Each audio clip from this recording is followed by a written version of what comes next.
What's going on, everybody? This is Chris Classic dropping a car vlog. I just got home, dropped the family off. We just came home from church.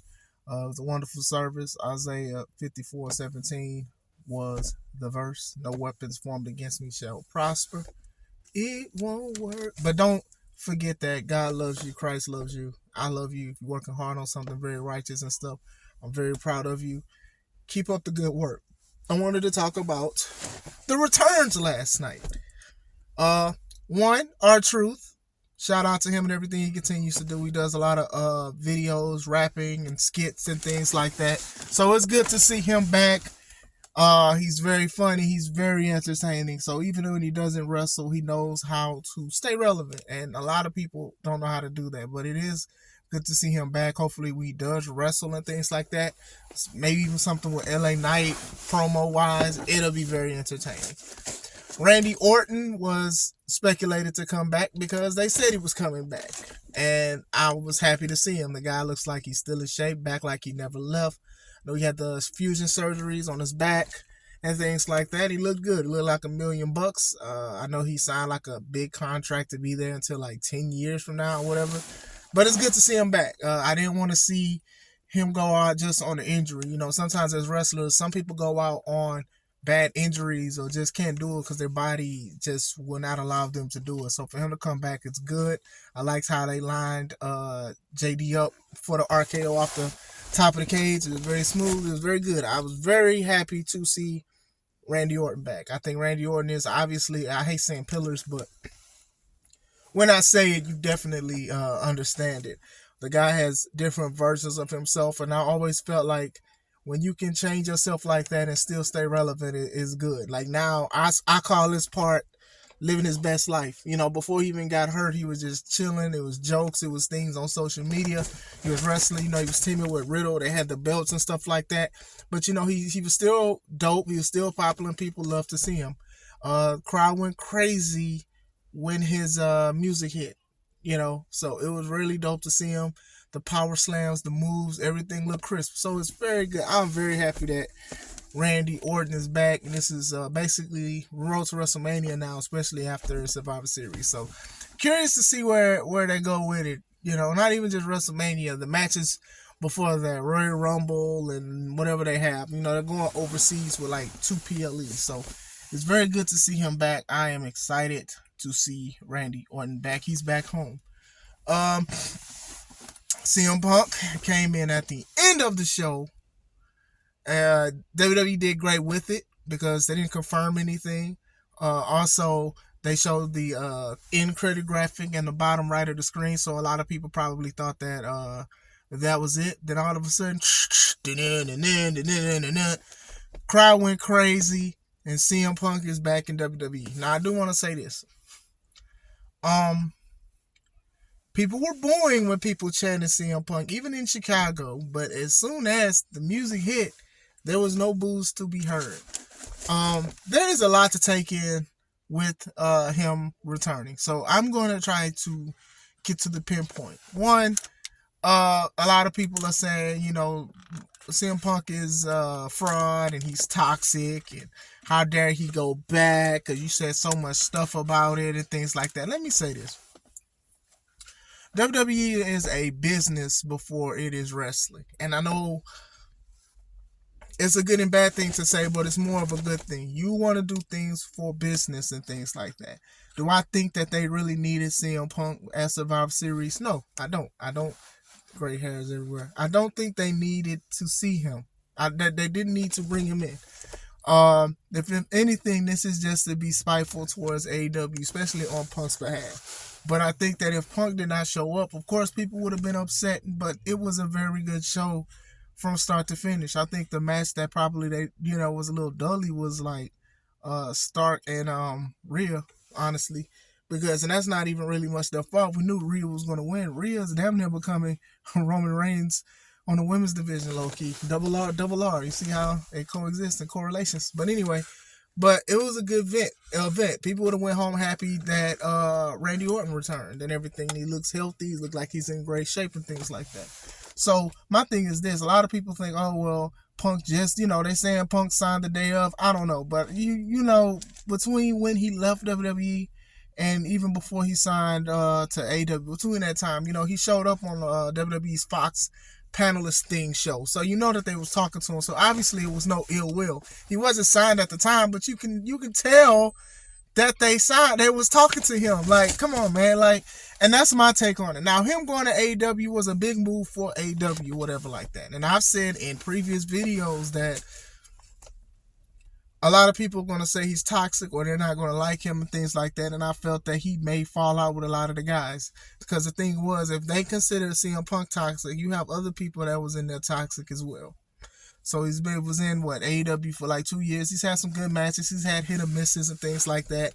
Then the media scrum, all out brawl out happened, and then a lot of people blamed that on Punk. Now, I've said that it was Punk's fault for disrespecting the company he's on in front of the company's owner, but it was also the Bucks and Kenny's fault for going to his locker room. Why would you do that? This dude, he outdrew the guys monetary wise, and I know a lot of people like to say ratings isn't everything, but that's how you feel. I'm not going to disagree with you on how you feel, but ratings is a big thing, and I think that he did not a lot. I won't say like a lot, but you could tell because a lot of people are sick of the Elite because they've just thought that they was bigger than what they was, and they can draw, but not as good as they thought they was. People want to see things, they want to see different things, and sometimes things don't work. People get sick of wrestlers. Like, if people got sick of John Cena in WWE, you don't think people would get sick of like the Bucks and stuff like that in AEW? Like, come on now. Now, the problem with that is both of them had toxic traits on that situation, the Elite and CM Punk and stuff like that. It both was toxic. They dang near couldn't coexist that well. And a lot of people were saying, oh, well, this is a storyline, and then CM Punk got injured and things like that. And I was like, well, I'll take two things from this. One, this is a horrible storyline because I don't think it's going to really draw people a lot of money. So when you have one guy, you're trying to act like it's Stone Cold or trying to take the Stone Cold approach to Tony Khan, which Tony didn't really do nothing. He really didn't do nothing. So now you make CM Punk look like a bully. And then also you have on the other side people who are VPs and stuff like that, execs for your company out here trying to fight somebody. Like, even if Punk didn't get hurt, I don't think the end game would have been that interesting. I'm sorry, I wasn't interested. And people was like, oh, it's fake, it's fake, it's fake. I'm like, that's not how you do it. That's not how you conduct it. And then when he did come back, it was the collision course thing, and then the falling out with Jack Perry because Jack Perry was feeling himself, and then that basically had Punk out. So now Punk is back in WWE, and it's out of spite. I'm sure he talked to these guys for hours about it or whatever like that. Some people are upset. You have your right to be upset about him being back or whatever like that. Some people are like, why would they bring him, a toxic guy, back when a lot of guys don't like him? And my thing is this: you're probably working with somebody that you don't like right now that may be toxic, and sometimes you ignore it or you work with them and things like that. I do think that WWE, now this is my assumption, I'm not saying 100%, but I think he'll be okay in WWE. Do they have people who don't like him? Yes, I think The Miz cannot stand him. Man, looking back at the Best in the World DVD, and if you have it, please watch it. CM Punk was going in on The Miz for no reason. He was like, why is he main eventing WrestleMania with the big letters? Because, The Miz had like awesome and like balloon letters, and that irked CM Punk. And I feel like Punk really did pick on The Miz. A lot of people picked on The Miz, and I think The Miz is showing that he was meant to be a WWE superstar. But there's other wrestlers too. A lot of people, they uploaded Seth Rollins' reaction of him throwing middle fingers and being mad and things like that. Now, if it's true, it's true. But I think that if these two guys were in the ring, it'll be a great match. I think Seth and Rollins has had great matches and stuff like that. I wouldn't be surprised to see them two go against each other at WrestleMania. I don't think Seth will have the title all the way up to WrestleMania.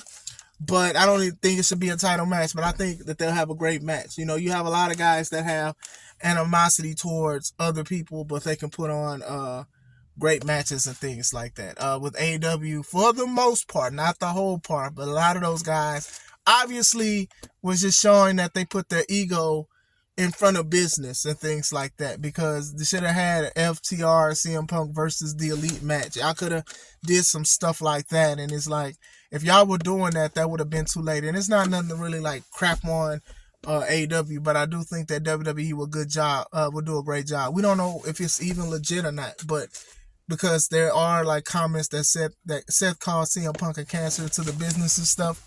But we'll see. Like, I think these two will have a great match. Punk, he's not as spring as he used to be, but he can still wrestle and things like that. And to be in Chicago, it was a good thing to see, like, the crowd lose their mind when CM Punk came in. So it's just like a lot of people would have been like, see, CM Punk. Chicago don't even want to see CM Punk, but apparently they did when the music dropped. A lot of people were shocked. I was shocked. I made a video saying that he wasn't going to be back. Hopefully cooler heads prevail for both sides. Like I said, I don't like people to lose their job, but then again, you shouldn't be a hole when it comes to it. So, even like Triple H, he kind of didn't really seem that ecstatic to talk about it when people did interviews, when they interviewed him in the press conference and things like that. But then again, a lot of people kept stuff low key about it. Even Cody saying if he's here to help, then invite him. And that's the best answer that you could say to be a spoke in the wheel. I know that CM Punk hated it, but that's just part of the thing. Monday will probably be cracking in ratings because people want to hear what CM Punk has to say. And WWE did a great job by not really saying much in the press conference. So the superstars, they didn't really say much. So we'll see where it goes. So R-Truth, Randy Orton, and CM Punk return to WWE. WWE, a lot of Randy Orton and CM Punk, they're doing numbers on Twitter and on social media and things like that. So we'll see where it goes. Like I said, I know a lot of people are upset with CM Punk or whatever like that, and they calling him toxic. And I'm like, trust me, he may be toxic, but there's a lot of wrestlers who y'all like now that are very toxic that y'all don't know about, but they suck it up and work together because there's something to do. There's a story to do and things like that, So we'll see where it goes, I hope you guys are having a wonderful day. God bless you guys. This is Chris Classic. What do you guys think? Don't forget to subscribe and let's take it home.